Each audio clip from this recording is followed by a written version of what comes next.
मुंबईतून मराठी माणसाला नष्ट करण्याचे प्रयत्न सुरू असल्याचं संजय राऊतांनी म्हटलंय। भाजपनं विमानतळावर गुंडांच्या टोळ्या पोहोचल्याचं राऊतांनी म्हटलं। एअर इंडियाचं कार्यालय देखील नवी मुंबईला नेलं असं राऊतांनी म्हटलं।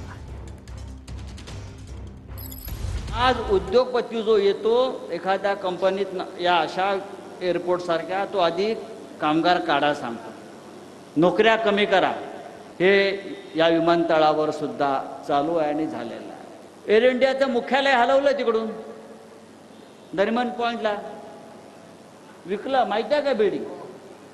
एअर इंडियाची बिल्डिंग, नरिमन पॉइंटचं आपलं हेडक्वार्टर एअर इंडियाचं। उपमुख्यमंत्री शिंदेंचं नाव नाही, शिंदेंचं नाव नसल्यानं कार्यक्रमस्थळी शिंदेंची शिवसेना आक्रमक। काही प्रश्न महापालिका आणि प्रशासकीय स्तरावरील असतात, प्रत्येक गोष्टीत माझं नाव ओढण्याची गरज नाही। शिंदेंना डावलल्याच्या प्रश्नावर मंत्री गणेश नाईकांचं उत्तर। भारतीय जनता पक्ष एकनाथ शिंदेंच्या शिवसेनेला गिळंकृत करायला निघालाय। नवी मुंबई महानगरपालिकेच्या निमंत्रण पत्रिकेवर एकनाथ शिंदेंचं नाव न टाकल्याच्या मुद्द्यावर हर्षवर्धन सकपाळांची प्रतिक्रिया। तर मोदींना रोखण्यासाठी राहुल गांधी हाच एकमेव पर्याय। पवारांच्या एनसीपीच्या विलिनीकरणाच्या चर्चांवर सकपाळांचं विधान। आता बघूयात विधान परिषद निवडणुकांसंदर्भातल्या टॉप 9 बातम्या। यशोमती ठाकूर थोरातांना विधान परिषद लढवण्याच्या सूचना होत्या। काँग्रेसच्या वरिष्ठ नेत्यांची टीव्ही 9 मराठीला माहिती। पटोले वडेट्टीवारांना जवळच्यांना लढवण्याच्या सूचना होत्या, सूत्रांची माहिती।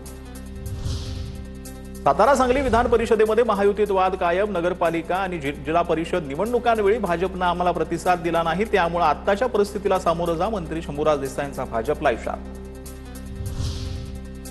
साताऱ्यात भाजपचे नगरसेवक, जिल्हा परिषद सदस्य आणि पंचायत समिती सभापती सहलीला निघाले। सांगली सातारा विधान परिषद निवडणुकांच्या पार्श्वभूमीवर नगरसेवक सहलीवर, सर्व भाजपचे सदस्य अज्ञातस्थळी रवाना।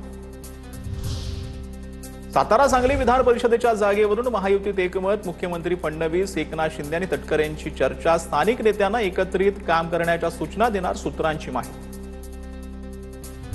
नाशिक विधान परिषद निवडणुकीमध्ये भाजपची व्हीपची चाल। भाजपच्या मतदारांना शहराध्यक्ष सुनील केदारांकडून व्हीप जारी। व्हीप बजावल्यानंतर भाजप मतदारांची ठाण्यात सहल जाणार। शिंदेंच्या शिवसेनेनंतर भाजपची ही सल रणनीती। भंडाऱ्यातील भाजपचे सर्व मतदार अज्ञातस्थळी रवाना। परिषदेची निवडणूक 2 दिवसांवर आल्यानं हालचालींना वेग। मतदानापूर्वी मतदारांना प्रशिक्षण देण्याच्या नावानं सुरक्षित स्थळी नेलं। आमदार नरेंद्र भोंडेकर प्रचारापासून दूर राहिल्यानं नाराजीच्या चर्चांना उधाण। महसूल मंत्री चंद्रशेखर बावनकुळेंकडून भोंडेकरांची भेट घेऊन चर्चा। रुसवा नसल्याचा भोंडेकरांचा दावा, तर महायुतीला पराभवाची भीती, पटोलेंचा आरोप। मंत्री छगन भुजबळांच्या संपर्क कार्यालयामध्ये समीर भुजबळ, किशोर दराडे आणि नगरसेवकांची बैठक संपन्न। बैठकीत महायुतीच्या रणनीतीबाबत आणि धोरणात्मक नियोजन